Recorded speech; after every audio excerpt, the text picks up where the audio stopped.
नमस्कार मित्रांनो, आजचा जो व्हिडिओ आहे तो असा आहे की 2002 मधील गुजरात हिंसाचारामध्ये बाधित झालेल्या मुस्लिमांची स्थिती आजही बिकट आहे. अनेक विस्थापित आजही सिटीझन नगरासारख्या मूलभूत सुविधा नसलेल्या वस्तीमध्ये राहत आहेत. दंगलीत हजारो जणांचा बळी गेला होता, महिलांवर अत्याचार झाला आणि संपत्तीचे अनुतून नुकसान झालेले होते. आणि हीच गुजरातची हिंसाचाराची बातमी आज आपण या चॅनलवरती घेऊन आलेलो आहोत. यामध्ये काय काय घटना झालेली होती, कुणामुळे झालेली होती, कशी झाली होती, हे सगळं भांडवल या व्हिडिओच्या माध्यमातून बघणार आहोत. चला तर मग, मी सचिन नाईक आणि तुम्ही बघत आहात आपली राजनीती चॅनल.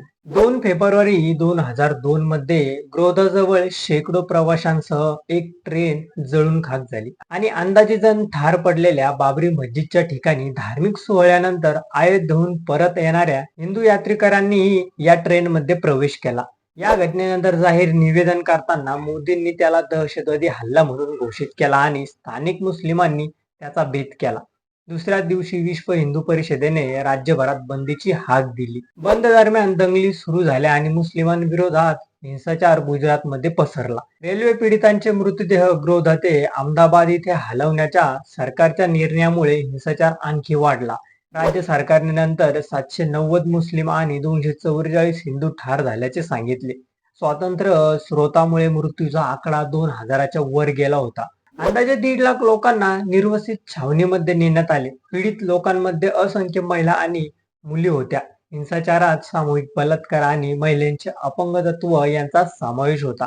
गुजरात सरकार स्वतः सामान्यात अभ्यासिक दंगलीत सहभागी असल्याचं मानलं जातं आणि अन्यथा परिस्थितीत हाताळण्याबद्दल याच्यावर कडक टीका झाली आहे. कित्येक विद्यार्थ्यांनी हिंसाचाराचे वर्णन प्रोग्राम म्हणून केले आहे, तर इतरांनी ते राज्य दहशतवादीचे उदाहरण मानले आहेत. या विषयावर शैक्षणिक दृष्ट्याचा सारांश देताना मॉर्थ म्हणाल्या की गुजरात हिंसा की जातीय शुद्धीकरणाचा एक प्रकार होता. यावर आता सर्वत्र एकमत झाले आहेत आणि अनेक प्रकारे ते पुनर्निर्मित केले गेले आणि ते राज्याच्या गुंतागुंतीने केले गेले होते. सरकार आणि कायद्याच्या अधिकारी मोदी सरकारने 2 मोठ्या शहरांमध्ये कर्फ्यू लावला, शूट अँड व्हेंजन ऑर्डर जारी केली आणि सैन्याला रस्त्यावर ग्रस्त घालण्याची मागणी केली. परंतु हिंसाचार वाढण्यापासून रोखण्यात ते अक्षम राहिले.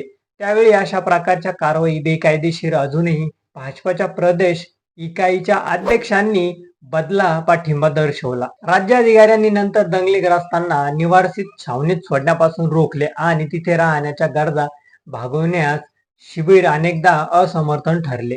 दंगलीत मुस्लिमांचे बळी पडल्याने आणखी भेदभाव करण्यात आला होता.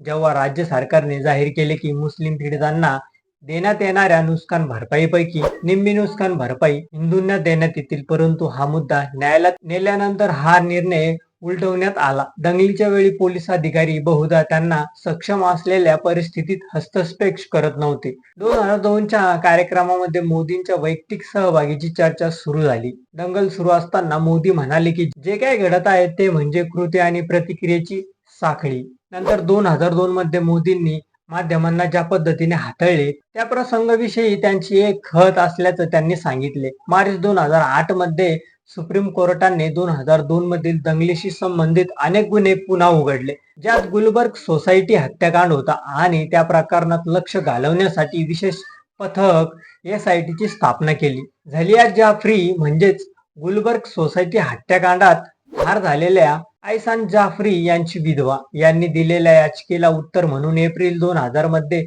कोर्टाने SITला मोदीच्या हत्येतील गुंतागुंती प्रकरणाची चौकशी करण्यास सांगितले. मार्च 2010 मध्ये SITने मोदीवर विचारपूस चौकशी केली. मे महिन्यात हा खटला त्यांच्या विरोधात पुरावा नसलेला अहवाल न्यायालयात सादर केला. जुलै 2011 मध्ये कोर्टाने नियुक्त केलेल्या अॅमिकस कुरिया राजीव रामचंद्र यांनी आपला अंतिम अहवाल न्यायालयात सादर केला. SITच्या पथकाच्या विरोधात ते म्हणाले की उपलब्ध पुराव्याच्या आधारे मोदीवर खटला चालवला जाऊ शकतो. सर्वोच्च न्यायालयाने हे प्रकरण दंड अधिकाऱ्यांच्या कोर्टात दिले. SITने रामचंद्र यांच्या अहवालाची पाहणी केली आणि मार्च 2012 मध्ये हा खटला बंद ठेवण्यात सांगून आपला अंतिम अहवाल सादर केला. त्याला उत्तर म्हणून झाकिया जाफरी यांनी निषेध याचिका दाखल केली. SITने मुख्यमंत्र्यांविरोधात कोणतेही पुरावे नसल्याने आढळून आल्याने डिसेंबर 2013 मध्ये दंड अधिकारी निषेध याचिका फेटाळली आणि हा खटला इथेच बंद झाला. तर तुम्हाला काय वाटतं याबद्दल हे आमच्या चॅनलच्या कमेंट बॉक्समध्ये नक्की कळवा आणि व्हिडिओ आवडला असेल तर चॅनलला लाईक आणि सबस्क्राईब करा. धन्यवाद.